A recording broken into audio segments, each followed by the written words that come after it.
Boetenpost en Hinders. Ze kennen al meer dan 400 jaar net zonder elkaar. Even traditie is de eerste woensdag van augustus dan ook de hierste merk. Die zit na een paar dreigen jaren weer in de lift. Kost het Jerretek Rits Hofstede. Handler in Lietsvee en jawel een begrip in de woorden. Hoeveel hinders in de jaar? 200, ja, lietse 250. Reken maar 250 in die buurt. Hinders en ponies, ja.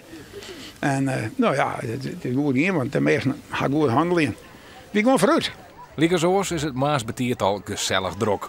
Een soort mensen joggen even op de braderie. Maar er ben ik gewoon die het van de orenkant besjoggen. Ja, hier is van alles te zien, hè. Ja, je moet er met een beetje. Ja, die ene is aan, en de andere is aan, hè. Je zit de hele tijd wat de mensen zien. Ja, wat mij oors. En je ziet een oor in de likse.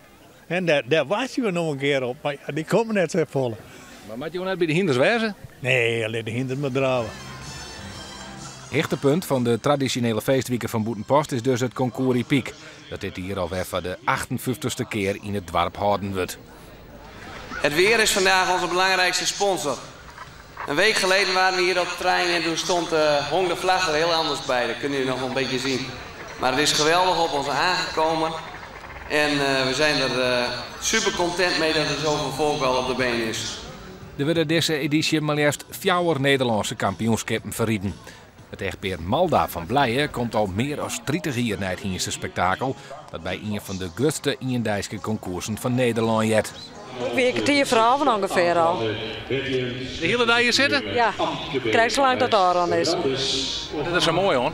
Gewoon alles. Ja, mijn man en hinderman, daarom ga ik mee. Ik ben maar een jonkie, ik al maar eens harder rennen. Ik vind een evenement ook dat slaat alles, hè. Boetenpost en Hinders. Het blijft dus een goede combinatie. Tak hem hier, maar weg.